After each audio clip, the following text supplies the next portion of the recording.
4 মাস পরেই জাতীয় নির্বাচন, তবে এরই মধ্যে নিজেদের আখের গুছিয়েছেন অনেক উপদেষ্টা। তারা সেফ এক্সিট খুঁজছেন, এমন চাঞ্চল্যকর তথ্য দিলেন সাবেক তথ্য উপদেষ্টা ও জাতীয় নাগরিক পার্টির আহ্বায়ক নাহিদ ইসলাম। কয়েকজন উপদেষ্টার উপর বিশ্বাস রেখে প্রতারিত হয়েছেন। গণ অভ্যুত্থানের শক্তির সঙ্গে যারা বিশ্বাসঘাতকতা করেছে শীঘ্রই তাদের নাম প্রকাশ করে দেবেন বলে হুঁশিয়ারি দিয়েছেন নাহিদ। গণ অভ্যুত্থানের পর ডক্টর ইউনূসের সরকারে যোগ দেন কয়েকজন ছাত্র উপদেষ্টা। নাহিদ ইসলাম তাদের মধ্যে অন্যতম। দায়িত্ব পালন করেছেন ডাক, টেলিযোগাযোগ ও তথ্য প্রযুক্তি মন্ত্রণালয়ে। 7 মাসের মাথায় উপদেষ্টা পরিষদ থেকে পদত্যাগ করে হাল ধরেন তরুণদের দল এনসিপির।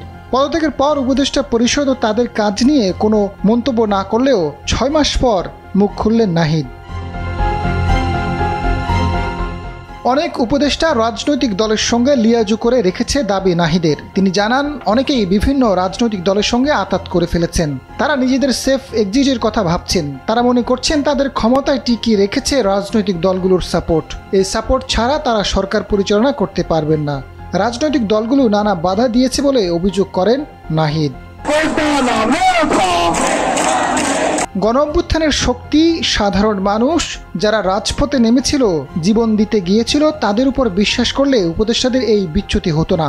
5 আগস্ট ক্যান্টনমেন্টে সেজদা দিয়েছে রাজনৈতিক নেতারা, ছাত্ররা নয়। রাজনৈতিক দলের নেতাদের এবং যারা উপদেষ্টা হয়েছেন তাদের বিশ্বাস করাটা ভুল ছিল বলে জানিয়েছেন নাহিদ। তিনি জানান, তাদের উচিত ছিল ছাত্র নেতৃত্বকে শক্তিশালী করা, সরকারে গেলে সম্মিলিতভাবে যাওয়া। নাগরিক সমাজ ও রাজনৈতিক দলকে বিশ্বাস করে সেই জায়গায় প্রতারিত হয়েছেন। তবে ছাত্রদের উপদেষ্টার আসনে বসা কি ভুল ছিল এমন প্রশ্নে তিনি জানান, ছাত্ররা কেউ উপদেষ্টা পরিষদে যেতে চায়নি, জাতীয় সরকার গঠনের আহ্বান জানিয়েছিল। রাজনৈতিক অভ্যুত্থানের শক্তি সরকারের পক্ষে না থাকলে 3 মাসও টিকতে পারত না।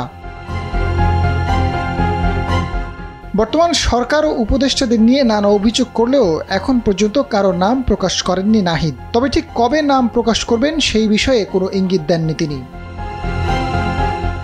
আজাদ ফারুক, ডেস্ক রিপোর্ট, সময়ের আলো।